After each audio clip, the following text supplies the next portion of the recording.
la séquence est communiquée sur le forum. Donc, séquence Europe, en fait, chaque article, chaque billet, chaque élément de spirale a sa propre URL. Donc, c'est très simple. On utilise, là, c'est un article, un billet sur le blog, mais on le référence comme présentation d'activité. Qui permet aussi derrière de communiquer ce qui est fait au jury, aux avocats, etc. Ils peuvent avoir une trace. Et d'ailleurs, il faut qu'on intègre là-dedans les parties qui ont été faites avant, mais qui sont un peu plus touffues, alors c'est un peu plus difficile à organiser.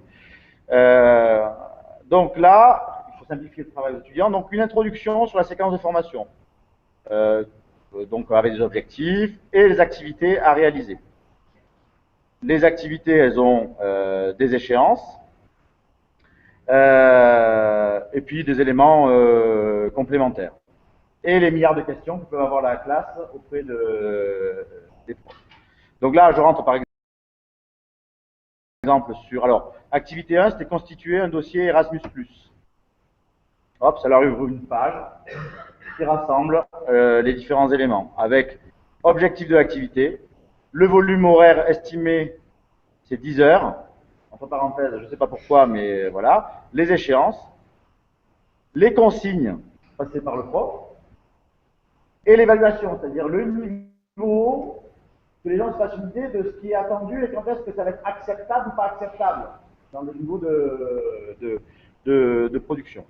Et donc là, ils avaient tout un document à remplir, un formulaire PDF, donc le vrai, alors ça faisait des problèmes techniques, ça pouvait créer des comptes, je ne sais pas où, patati patata, mais qui ont été gérés derrière. D'accord? Ça va ou... Je vais passer sur l'activité 2 qui me paraît peut-être une des plus intéressantes sur cette séquence-là. Donc là, c'était la fameuse carte collaborative sur l'Europe. Donc là, on retrouve la même structure, objectif de l'activité, identifier les fonds et les programmes européens qui sont disponibles pour la Corse, représenter une vue d'ensemble de l'utilisation des financements européens sur le territoire corse. Et d'ailleurs, on s'aperçoit au final que c'est un million qui est injecté par l'Europe, des échéances, les consignes, et notre fameuse carte collaborative, vous voyez, qui se retrouve incrustée derrière. Donc, voilà, Maps Engine, les cartes de fusion, là, ils appellent ça.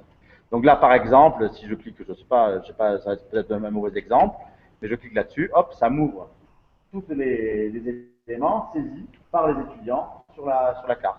Donc là, voilà, le montant, et il peut y avoir les interviews vidéo qu'ils ont réalisées sur ce projet-là qui peuvent être rajoutées. Donc, évidemment, il y en a certains qui avaient des difficultés, donc il y a un tutoriel qui est inséré, et à partir de cette fiche-là, finalement, ils ont normalement à peu près tous les éléments qui leur permettent de contribuer. Alors, ce qui veut dire, si je vais aller sur l'activité précédente, par exemple, on leur dit, voilà, le document, vous devez le déposer à tel endroit, il y a le lien vers l'endroit où ils doivent déposer le document en question. Enfin bon, voilà, c'est-à-dire que vraiment on guide pour que les choses ne se perdent pas et ne soient pas déposées au fin fond du truc. Voilà. Bon, ça va jusque-là. Alors, sur l'histoire du tableau, là, de la carte, parce que c'est